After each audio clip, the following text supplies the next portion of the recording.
Sri Dewi Manik Galih turun ke bumi menjadi Bhata Ari Sri Murti pemberi kehidupan. Hey bro and sis, mari kita lanjutkan hikayat tentang Dewi Manik Galih yang telah mencapai Wisnu Loka. Perjalanan menuju Wisnu Loka dan turunnya sang Dewi sebagai pemberi kehidupan. Lontar Kutara Kanda Dewa Purana Bangsul mengisahkan perjalanan spiritual Sri Dewi Manik Galih setelah berhasil menyelesaikan seluruh dharma kehidupannya di dunia. Perjalanan tersebut bukan sekadar kisah seorang tokoh yang mencapai alam surga, melainkan sebuah ajaran suci mengenai pengabdian, kemuliaan jiwa, serta hakikat pengorbanan demi kesejahteraan seluruh makhluk. Dalam ajaran Hindu, Wisnu Loka merupakan alam kemuliaan, tempat bersemayam Dewa Wisnu sebagai pemelihara alam semesta. Hanya jiwa yang telah mencapai kesucian sempurna yang dapat diterima di sana. Sri Dewi Manik Galih diterima dengan penghormatan luar biasa oleh para dewa, dewi, gandarwa, serta para apsara. Beliau diangkat menuju singgasana Padma yang dihiasi intan dan permata sebagai lambang bahwa kemurnian jiwa telah bersatu dengan cahaya ketuhanan.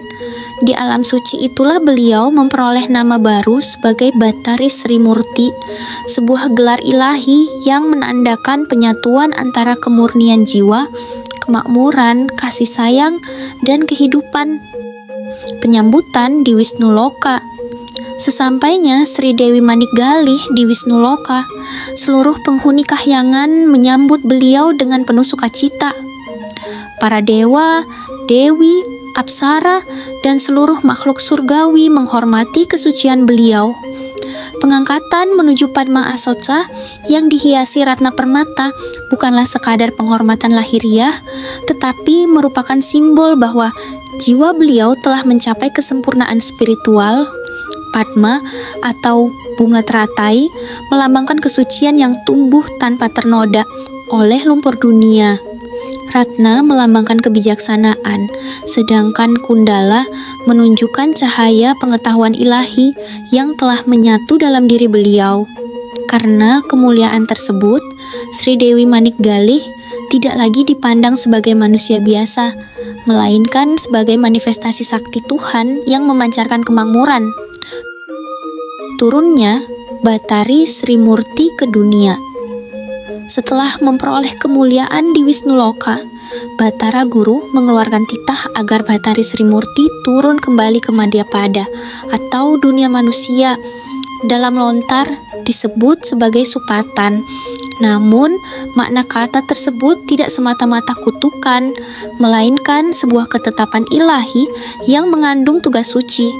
Beliau ditugaskan menjadi Dewi Pertiwi, yaitu penguasa kesuburan bumi yang memberikan kehidupan kepada seluruh tumbuhan, pepohonan, sawah, ladang, serta seluruh sumber pangan. Dengan demikian, moksa tidak selalu berarti meninggalkan dunia untuk selamanya.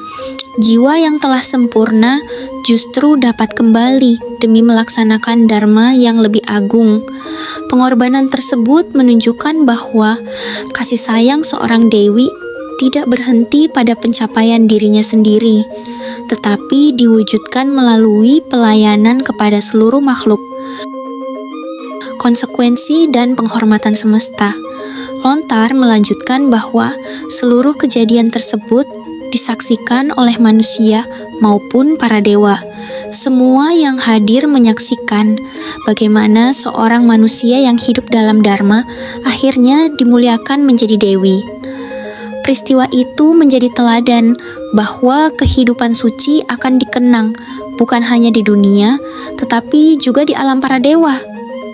Para dewata memberikan penghormatan sebagai bentuk pengakuan terhadap kebajikan, kesetiaan, serta pengabdian Sri Dewi Manik Galih. Makna terdalam dari penghormatan ini adalah bahwa setiap kebajikan yang dilakukan dengan tulus akan menjadi benih kemuliaan yang kekal.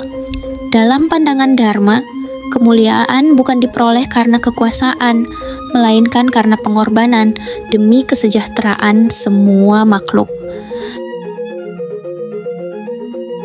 Dharmayatra Bhattari Sri Murti, menjemput kemuliaan dalam pengabdian. Perjalanan suci Sri Dewi Manik Galih menuju Wisnu Loka adalah sebuah laku spiritual sempurna, sebuah pengingat bahwa keheningan jiwa dan kesucian batin adalah satu-satunya jalan menuju penyatuan hakiki dengan Tuhan, Sang Hyang Widhiwasa. Tersirat pesan bahwa raga bukanlah penghalang, melainkan wadah untuk memurnikan diri demi kembali ke asal mula yang ilahi.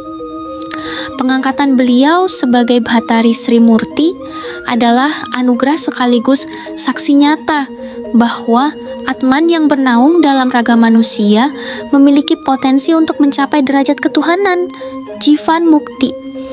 Hal ini merupakan manifestasi dari Dharma, bahwa ketika seluruh detak jantung, pikiran, dan perbuatan telah sepenuhnya diabdikan kepada jalan kebenaran, maka kemuliaan ilahi akan melingkupi jiwa tersebut. Dengan penuh cinta kasih, beliau turun kembali ke bumi sebagai Dewi Pertiwi. Inilah ajaran tertinggi tentang pengabdian, bahwa spiritualitas sejati bukanlah pelarian dari dunia, melainkan kerelaan untuk menjadi sumber kehidupan bagi sesama. Beliau mengajarkan bahwa kemuliaan tidak diukur dari seberapa tinggi kita menjulang, tetapi seberapa besar kita mampu menghidupi semesta.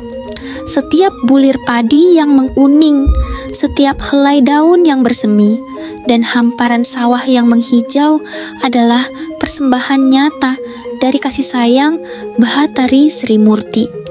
Alam adalah bait sucinya yang terbuka luas, tempat beliau menaburkan kasih melalui kesuburan tanah dan keberlangsungan napas kehidupan.